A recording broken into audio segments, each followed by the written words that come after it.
अस्सलाम वालेकुम जी। मैं आपका भाई मुबीन अहमद और हमारा ये 2 मरला का ब्रांड न्यू खूबसूरत तरीन घर तैयार हो रहा है। बहुत ही खूबसूरत सा इस घर का इंटीरियर तैयार किया गया, जिसमें आप देख सकते हैं टाइल फ्लोरिंग आपको बड़ी खूबसूरत है। इसके किचन तैयार होगा, जिसके मुकम्मल कैबिन आपको तैयार करके देने, सीढ़ियों पर टाइल प्लस मार्बल, और इसके अलावा वॉलपेपर का इस घर में काम होगा।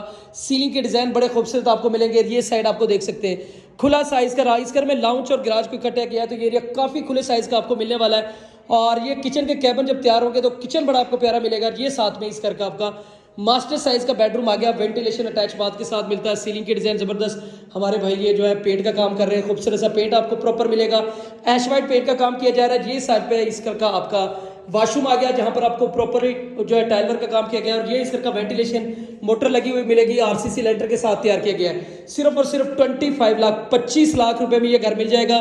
New green city housing society, Gajjumatta, Ahlu road, Lahore में घर वाक़ है।